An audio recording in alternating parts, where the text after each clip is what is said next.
1906 में 1906 में जब गांधी जी यहाँ पे रह रहे थे गांधी घर में, तो एक कानून आया था पंजीकरण कानून। तो इसी पंजीकरण कानून के बारे में गांधी जी ने ये लोगों को इकट्ठा किया। लगभग 3000 लोग इकट्ठा हुए जोहान्सबर्ग में, और वो गांधी जी इस कानून के बारे में बता रहे थे कि ये भेदभाव है हम लोग के साथ, क्योंकि गोरे लोग के लिए पास अनिवार्य नहीं है, लेकिन हम लोग के लिए पास अनिवार्य है। हम लोग के लिए अंगूठे वाला पास हमेशा हम लोग को अपने पास रखना है, ये भेदभाव है। तो गांधी जी ने सत्याग्रह स्टार्ट किया। वहां पे लगभग 2 साल तक ये चला सत्याग्रह, ये आंदोलन, ये विरोध। इसके बाद गांधी जी को सरकार ने आदेश दिया कि आप ट्रांसवाल छोड़ दो। गांधी जी ने मना कर दिया तो उसको गिरफ्तार कर लिया गया। गांधी जी पहली बार गिरफ्तार हुए थे 1908 में 2 मंथ के लिए। इसके बाद फिर जब गिरफ्तार हुए तो जो जनरल स्मर्ट्स है उसके साथ समझौता हुआ, और समझौता ये था कि जो अपने स्वेच्छा से चाहेंगे पंजीकरण करवाने के लिए, वही सिर्फ पंजीकरण करवाएंगे, वही रजिस्ट्रेशन अपने पास रखेंगे, पास वही रखेंगे। लेकिन गांधी जी मान गए, समझौता हो गया। लेकिन क्या थे, कुछ भारतीय इससे नाराज थे, है ना, जिसमें इसके कारण उसको अटैक भी उसको झेलना पड़ा, इसलिए विरोध के कारण। बाद में क्या हुआ, जब गांधी जी दिल्ली से वापस आ गए तो जनरल स्मर्ट्स क्या किए, जबरदस्ती भारतीय लोगों का अंगूठे का निशान लिया जाने लगा, जबरदस्ती उन लोगों को पंजीकरण प्रमाण पत्र बनाया जाने लगा। इसके विरोध में गांधी जी ने क्या किया कि जलाना स्टार्ट कर दिया। जो पंजीकरण पास था उसको जलाना स्टार्ट कर दिया गांधी जी ने। अब ये सब जब हो रहा था तो भारत में जो ये थे गोपाल कृष्ण गोखले, उसने एंड्रूज और पियर्सन, 2 पादरी थे जो कि गांधी जी को मदद करने के लिए भेजे थे साउथ अफ्रीका में। ये सब हो रहा था। इसके बाद क्या हुआ कि एक और कानून आया था जिसमें भारतीय लोगों का मूवमेंट पर रोक लगा दिया गया, और साथ ही साथ वहां पे प्रवासी भारतीयों पर रोक लगा दिया गया। ये कानून था। तो जब ये लंबा जब खींच रहा था सत्याग्रह, तो क्योंकि उन लोग को आर्थिक स्थिति उतना अच्छा नहीं था, रहना था, खाना था, तो ये सब के लिए गांधी ने क्या किया, क्योंकि ये आंदोलन करना था, जारी रखना था, इसीलिए टोल्स्टॉय फॉर्म 1100 एकड़ में टोल्स्टॉय फॉर्म गांधी जी ने क्या स्थापना किया अपने जर्मन मित्र कारेनबर्ग के हेल्प से। इस टोल्स्टॉय फॉर्म में भारतीयों तरफ से भी पैसा भेजा गया। यहाँ पे क्या होता था, टोल्स्टॉय फॉर्म में बहुत सारे परिवार लोग, यहाँ सब लोग काम करते थे, बच्चे उच्चे सब, बड़े उड़ी सब, मतलब अपने काम करते थे। यहाँ पे पैसा कमी के कारण गांधी जी, यहाँ पे एक नियम था कि कोई भी अगर 30-35 किलोमीटर जाना है तो पैदल जाएगा, ट्रेन से नहीं जाएगा। और गांधी जी खुद 40-45 किलोमीटर पैदल ही चलते थे। तो ये सब जब चल रहा था, प्रवासी भारतीय पर रोक और कानून था पंजीकरण कानून। एक और क्या हुआ, कानून आया 3 पाउंड टैक्स का। मतलब अब जिसको जो मजदूर का वहां कॉन्ट्रैक्ट खत्म हो गया था, उस पर एक्स्ट्रा 3 पाउंड का टैक्स लगा दिया गया, जो कि मतलब संभव नहीं था कि वो दे सकते थे मजदूर। तो उसके खिलाफ भी विद्रोह हुआ।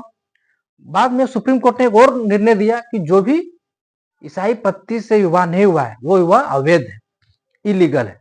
तो इससे क्या हुआ, भारतीयों को लगा कि ये तो अपमान है, क्योंकि हमारे जो बच्चे वो भी अवैध हो जाएंगे।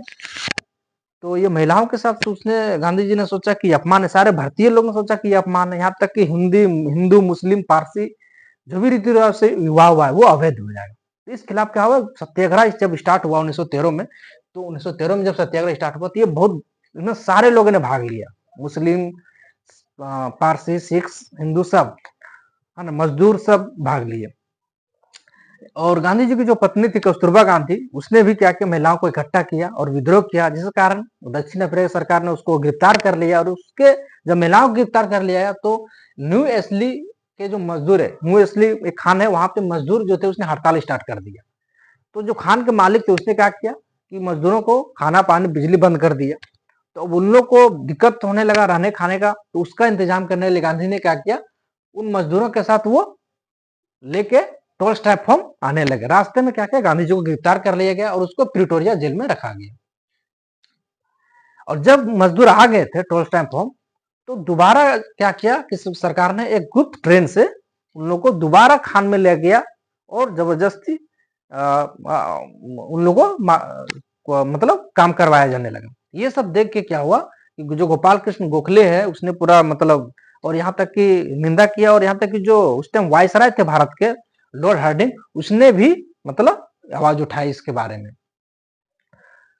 तो ये जब देखा कि चारों तरफ से यहाँ दबाव पड़ने लगा इधर भारत की तरफ से भी और दक्षिण अफ्रीका में गांधी के नेतृत्व में दबाव पड़ा था और ब्रिटेन की तरफ से दबाव पड़ने लगा, तो आखिरकार क्या हुआ कि समझौता हुआ। और इस समझौते में क्या हुआ कि जो भी 3 पाउंड का जो टैक्स था, युवा कानून, पंजीकरण कानून, ये सब को खत्म कर दिया गया और प्रवासी भारतीयों पे जो रोक था उस पर भी विचार बोला कि हम करेंगे। तो आखिरकार ये जो है 1914 में समझौता हुआ और मतलब लगभग 21 साल तक ये सत्याग्रह चला था। गांधी जी 21 साल तक दक्षिण अफ्रीका में रुके थे और आखिरकार गांधी जी की जीत हो गई थी। हाँ ना, मतलब दक्षिण अफ्रीका की जो सरकार उसको झुकना पड़ा था। जो जेनस मर्स है उसने बाद में बोला था कि हमको एक ऐसे कानून की रक्षा करना था जिसका कोई जनाधार नहीं था, और गांधी जी का मतलब उसको एक ऐसे कानून के खिलाफ लड़ना था जिसका कोई मतलब जो वो जीत ही जाते। और जब वो गांधी जी, उसने कहा था कि जब गांधी जी वो थक जा रहे थे तो उसको जेल में उसको आराम मिल जा रहा था। तो इस सत्याग्रह में कुछ पॉइंट है, जैसे कि सत्याग्रह क्या है, तो सत्य के प्रति आसक्ति, मतलब हिंसा नहीं कर, विरोध करना है लेकिन हिंसा नहीं करना है, लेकिन उसको उसके जो कानून है उसको मानना भी नहीं है, नम्रता पूर्वक उसका उल्लंघन कर देना है और हमें सत्य के पाथ पे चलना है। जो दुश्मन है उसके प्रति हमें मतलब घृणा नहीं रखना है, अनुराग ही रखना है। तो ये सत्याग्रह था कि हम अगर पता है कि अगर हम सच्चे हैं तो जीत हमारी होगी, चाहे 20 साल लगे चाहे 21 साल लगे। और यही गांधी जी का जो रणनीति था सत्याग्रह का, अहिंसात्मक प्रतिरोध या सविनय अवज्ञा का, वो गांधी जी का सफल हुआ सत्याग्रह में, दक्षिण अफ्रीका में सफल हो गया। गांधी जी को केसर हिंद की उपाधि मिला था जब उसने एम्बुलेंस कोर का जो स्थापना किया था बोबर युद्ध के दौरान। तो गांधी जी को केसर हिंद का जो उपाधि मिला था वो एम्बुलेंस कोर का स्थापना किया था उसके वजह से मिला था। फिर जब गांधी जी भारत आ गए तो उसने 1 साल का गैप लिया, 1 साल पूरा भ्रमण किए भारत में। भ्रमण करने के बाद फिर गांधी जी ने वहां पे भी भारत के स्वतंत्रता संग्राम में शामिल हो गए।